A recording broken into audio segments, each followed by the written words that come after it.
السلام علیکم۔ بسم اللہ الرحمن الرحیم۔ رات کو عورت نے اپنے شوہر سے ہم بستری کی اور پھر غسل نہیں کیا اور بنا غسل کیے سو گئی۔ صبح بغیر غسل کیے جنابت کی حالت میں اس نے گھر کے کام کاج کیے، گھر کا کھانا بنایا، اس کے بعد جا کر اس نے غسل کیا، تو کیا ایسا کرنا جائز ہے؟ کیا جنابت کی حالت میں عورت گھر کے کام کاج کر سکتی ہے یا نہیں؟ اس بارے میں کیا حکم ہے؟ دیکھیں، غسل کرنے میں اتنی تاخیر کرنا تو جائز ہے۔ مثال کے طور پر رات میں میاں بیوی نے حقوق زوجیت ادا کی، اب وہ یہ چاہتے ہیں کہ صبح فجر سے پہلے اٹھ کر وہ غسل کر لیں، اور صبح فجر سے پہلے اٹھ کر انہوں نے غسل کر لیا، تب تو کوئی حرج نہیں ہے، اس تاخیر پر انہیں کوئی گناہ نہیں ملے گا، بالکل جائز ہے، کیونکہ حدیث میں ہے، ام المومنین حضرت عائشہ صدیقہ رضی اللہ تعالیٰ عنہ ارشاد فرماتی ہیں کہ جب نبی کریم صلی اللہ علیہ وآلہ وسلم غسل نہ کرنے کا ارادہ کرتے تو آقا صلی اللہ علیہ وآلہ وسلم نماز جیسا وضو کرتے اور صبح فجر سے پہلے اٹھ کر غسل کر لیا کرتے تھے۔ اب کسی نے اگر اس طرح کیا ہے کہ رات میں غسل واجب ہوا اور صبح فجر سے پہلے انہوں نے اٹھ کر غسل کر لیا، جب تو کوئی حرج نہیں ہے، انہیں کوئی گناہ نہیں ملے گا، لیکن اتنی تاخیر کرنا غسل میں کہ نماز ہی قضا کر دینا۔ اب چونکہ نماز قضا ہوئی تو نماز کا چھوڑنا، نماز کا قضا کرنا، یہ ایک بہت بڑا گناہ ہے۔ اب ان کے اوپر تو یہ بھی لازم ہے اور اس نماز کی قضا بھی کریں گے جو انہوں نے چھوڑی ہے، تو اس طرح کرنا بالکل بھی جائز نہیں ہے، شریعت اس چیز کی اجازت نہیں دیتی، اس طرح کرنے سے گناہ گار ہوں گی۔ اتنی تاخیر نہیں کرنی چاہیے کہ نماز کا وقت ہی نکل جائے۔ دو نمازوں کے درمیان غسل واجب ہوا تو دوسری نماز کے وقت ختم ہونے سے پہلے غسل کر کے نماز ادا کر لینا یہ ضروری ہے۔ اگر اتنی تاخیر کریں گے، نماز کا وقت ہی نکل گیا تو تب گناہ گار ہوں گے۔ اب دوسرا مسئلہ کہ جنابت کی حالت میں عورت گھر کے کام کاج کر سکتی ہے، کھانا بنا سکتی ہے یا نہیں؟ بالکل کر سکتی ہے، اس میں کوئی حرج نہیں ہے۔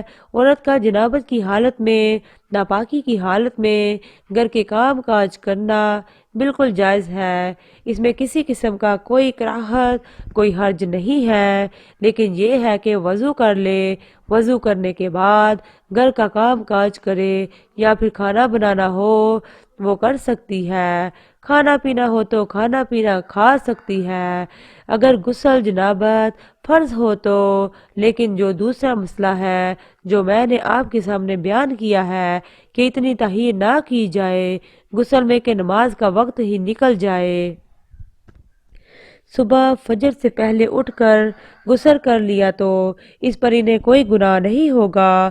محترم بھائیوں، ہم بستری کے بعد غسل کرنے میں کتنی تاخیر کر سکتے ہیں؟ ہم بستری کے بعد کھانے پینے یا کھانا پکانے اور دودھ پینے والے بچے کو دودھ پلانا کیسا ہے؟ ہم بستری کے بعد افضل یہی ہے کہ آدمی جلدی غسل کو مؤخر کر دے تو گناہ گار نہیں ہوگا، البتہ فجر تک غسل مؤخر کرنے کی صورت میں اگر ہم بستری کے بعد سو جائے اور پھر بیدار ہو کر غسل کر لے، چنانچہ مشکوت شریف کی روایت میں ہے، حضرت عمر فاروق رضی اللہ تعالیٰ عنہ نے سرکار دو عالم صلی اللہ علیہ وآلہ وسلم سے عرض کیا کہ مجھے رات کو جنابت لاحق ہوتی ہے، یعنی احتلام یا جماع سے غسل واجب ہوتا ہے۔ آپ صلی اللہ علیہ وآلہ وسلم نے فرمایا کہ اسی وقت وضو کر لے، عضو کو دھو کر سو جایا کرو، یہ وضو کرنا جنبی کے سونے کے لیے طہارت ہے، یعنی جنبی وضو کر کے سویا تو گویا وہ پاک سویا، لہٰذا اس حدیث سے معلوم ہوا کہ جیسے رات کو احتلام ہو جائے یا جماع سے فراغت ہو اور اس کے بعد سونے کا ارادہ یا بوجہ کسی ضرورت بے وقت غسل جنابت میں تطہیر کا خیال ہو تو ایسی شکل میں جنبی کا وضو کر لینا سنت ہے۔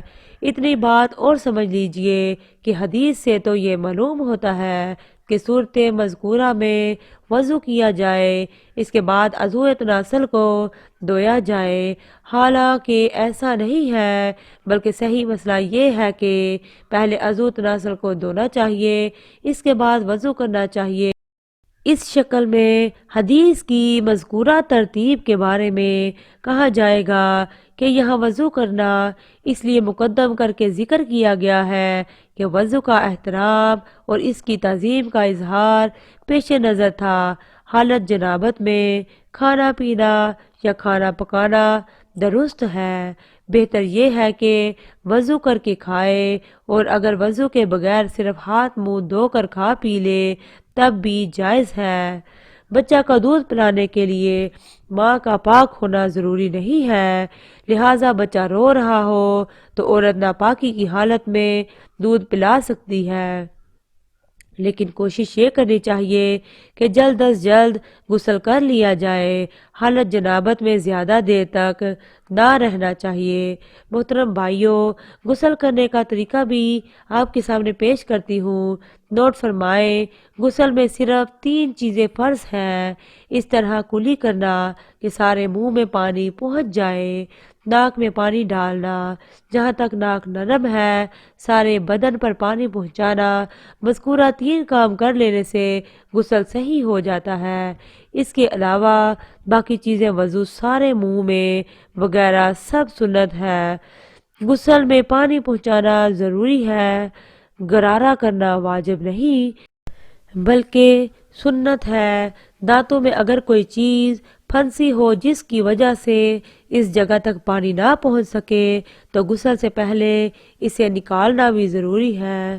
بالوں میں تیل لگا ہو تو اس کے ساتھ بھی غسل ہو جائے گا، البتہ کریم اگر ایسی ہے جس کی تہ چہرے پر جمی ہو اور کھال تک پانی پہنچنے میں وہ رکاوٹ ہو تو اس کا ہٹانا ضروری ہے، ورنہ غسل نہیں ہوگا۔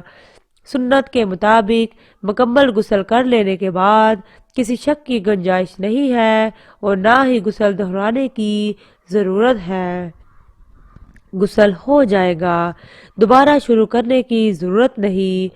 محترم بھائیوں، یہ تھی ہماری آج کی ویڈیو۔ ہم امید کرتے ہیں کہ آپ کو ہماری آج کی ویڈیو پسند آئی ہوگی۔ میں اللہ تعالیٰ سے دعا کرتی ہوں کہ اللہ تعالیٰ ہم سب کو شریعت کے مطابق زندگی گزارنے کی توفیق عطا فرمائے۔ اللہ تعالیٰ ہمارے سب کے صغیرہ کبیرہ گناہوں کو معاف فرما یا رب العالمین۔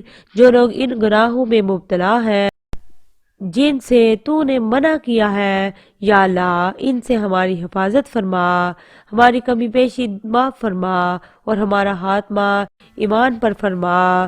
یا اللہ پاک، جو کچھ سنایا گیا اور سنا گیا، یا اللہ اپنی بارگاہ الہی میں قبول اور منظور فرما، آمین ثم آمین۔